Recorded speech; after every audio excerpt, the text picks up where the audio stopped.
Hi guys, and welcome to Trucking Along with Kearsey. That's me, your positive voice in trucking. First, I want to say thank you, woohoo!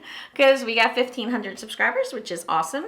Also, my 8-2 split explanation seems to be like going viral. Well, viral for me. And I've been getting a lot of questions, so I wanted to do another follow-up video to maybe help people better understand. And this time I have pictures of my Qualcomm. So hopefully you seeing how it works will allow you to benefit from it. So stick around and we'll be right back.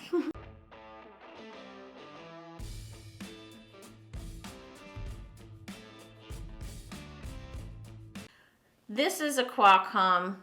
This is my Qualcomm, where some people use PeopleNet, some use Zonar. So your screen might look a little bit different. Even different versions of Qualcomm will be different because it's Omnitrax is the software program that we use for the Qualcomm hardware device.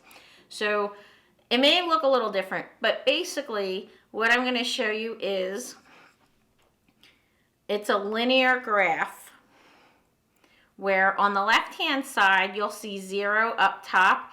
That's actually midnight. And then as you go along on the right towards the right-hand side, the top of that says 22. That's actually midnight to midnight. So it's a 24-hour period that you'll see. This is actually midnight to midnight. As you go along, you'll see that there's 4 different rows going down. Off duty would be any time that you are out of the truck, or perhaps you're sitting in the front seat. You know, I'm sitting in the passenger seat, I'm cleaning the truck. That's considered off duty. But if you're out of the truck, it's considered off duty. The second line is sleeper berth. Now, people confuse this because they think sleeper berth means the time you're actually sleeping. Well, how the heck would you like jump up, hit the button, say, all right, I'm sleeping now, and then go back? No, it's actually like if you're in the back of the truck and if you're laying down reading a book or watching TV or whatever, if you're in your sleeper, in your bed, in your bunk behind the curtain, we have curtains between our seats and like our bedroom area. So if you're back there, that's considered sleeper berth. Okay. Then third line is your drive time. That is your on-duty drive time. So anytime I'm hauling a load, I'm going to a truck wash, I'm driving to get repairs, that's all considered on-duty driving where I'm doing work. The fourth line there says on duty. That's stuff like you're doing your pre-trip or post-trip inspection, you're dealing with DOT officers, you're fueling, you're going and checking in the customers, you're doing repairs, you're doing a drop and hook. That type of thing all gets covered under on duty. So if you look on this graph, around at midnight, I was driving. And then I'm going to guess about 1 a.m., I took a 30-minute break.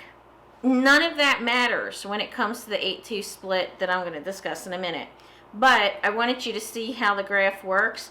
So if you follow back along, I'm driving on that third line, and then it goes up to the first line that says off duty, and I did that for a half hour. Then I go back down to the drive line, and I'm there till about 4 a.m.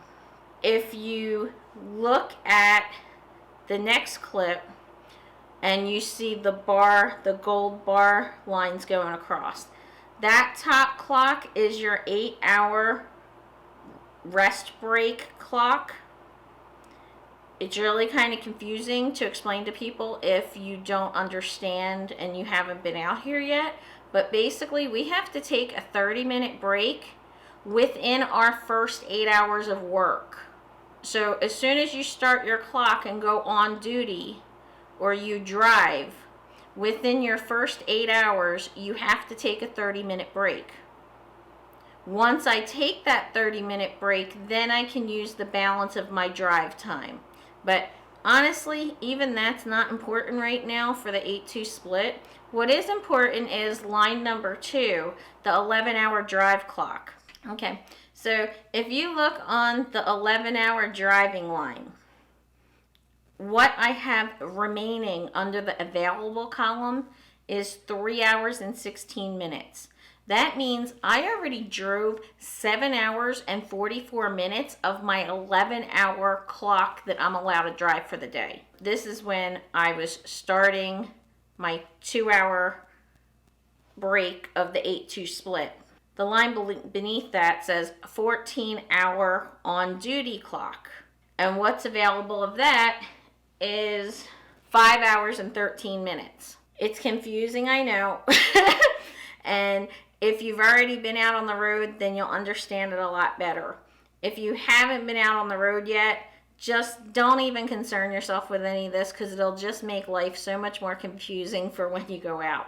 But from the time you start your clock at the beginning of the day, whether it's an on-duty or a drive, okay, your 14 hours clock starts. The only way to pause that 14-hour clock and get it to stop is to do 8 consecutive hours in the sleeper. Now that means 8 in the sleeper. It doesn't mean 7 hours in the sleeper and 1 hour on duty. It means 8 straight hours in the sleeper. Right now, those are the 2 clocks we're going to be concerned with, the 11-hour drive time and the 14-hour on duty. This particular graph shows you 3 things. I color-coded it for a reason. That top line that's highlighted in yellow, those, oh gosh, I put off Dory. That's 2 hours off duty, people. I'm sorry. I make typos even in my little display things. Sorry. As long as it's a minimum of 2 hours and the 2-hour break or more could be off duty or in the sleeper, you can then drive out whatever drive time you have remaining and then go 8 in the sleeper later to continue with that 8-2 split. Because my 14 was now eating up my drive time, I didn't have that 3 hours and 15 minutes. I don't remember what I had, but it was below 3 hours. So I drove an hour and a half because that's all that was left on my clock at the time. Then you see I went on duty, and then you see I went back up to off duty. I probably ran inside, went to the bathroom again, grabbed whatever from the store, snacks or whatever, and then I jumped in the sleeper. It has to be 2 hours of off duty or sleeper berth, at least 2 hours straight. So it's a minimum. It could be 2 hours and 10 minutes. It could be 4 hours. And that would still count towards the 8-2 split. The computer does not know you're doing an 8-2 split until you take your second break and finalize your second break.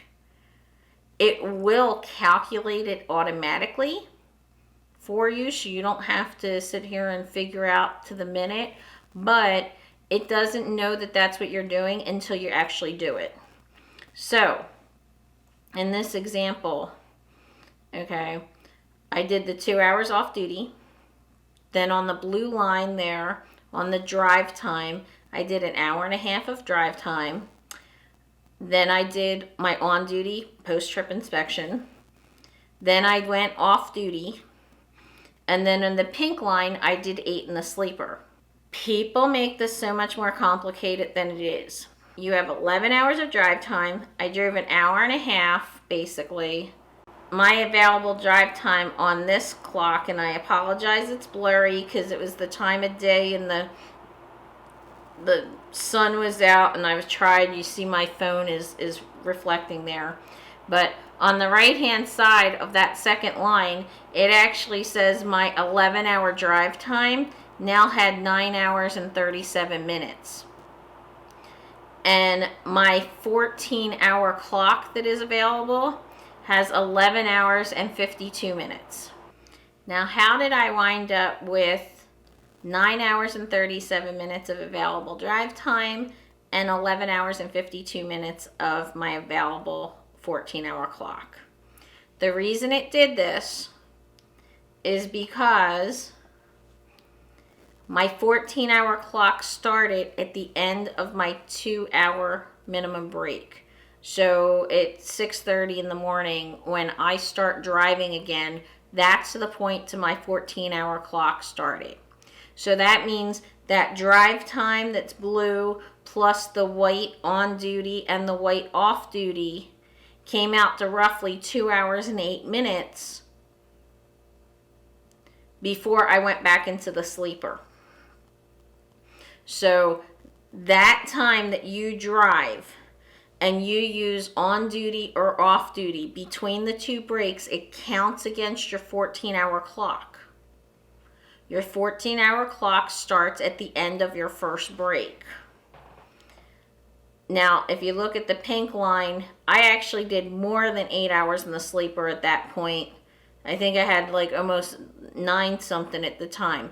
It's a minimum of 8 hours in the sleeper consecutive. You can do 8 hours in 10 minutes. You can do 9 hours. You can do 9 hours in 40 minutes. And it will still do an 8-2 split. As soon as you go out of sleeper, you'll see your 14-hour clock starts ticking down again. It's no longer paused. It's really not as hard as you think it is. Do not do this if you are pressed for time and you don't understand how it works. If you really need an 8-2 split to get your load done and you're new and you don't know how to do this, call up your dispatcher first. Not all companies will allow you to do 8-2 splits. Schneider is one of them that I know of. I believe Rail requires you to call and get permission.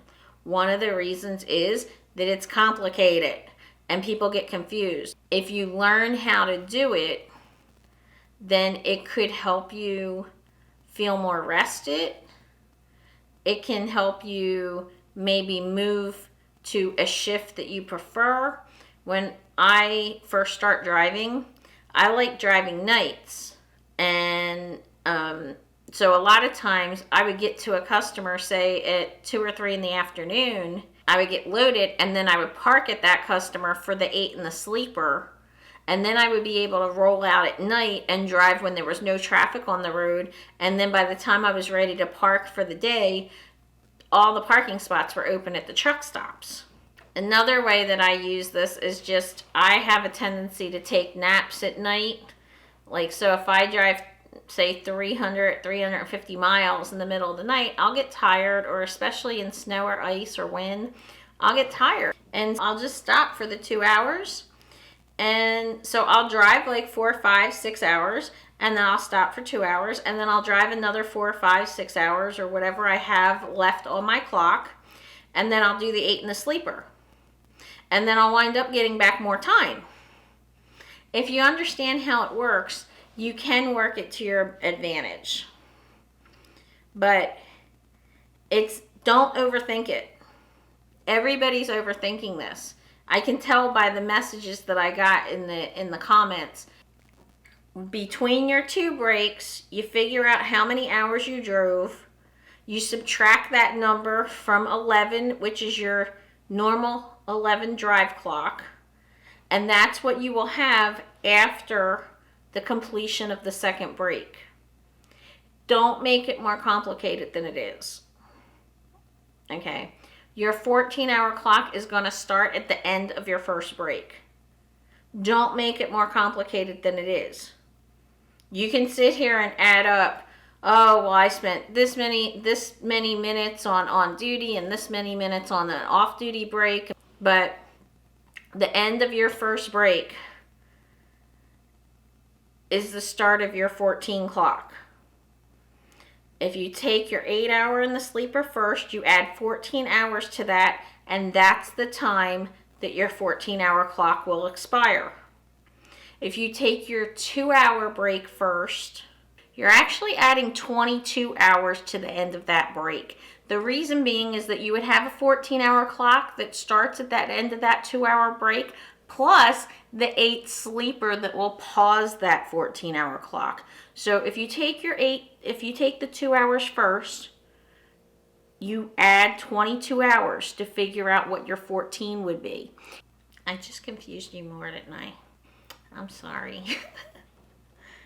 But if you guys do use this, then comment down below and, tell me why you use it, how do you use it, does your company allow it? If your company doesn't allow it, then I want to know that too.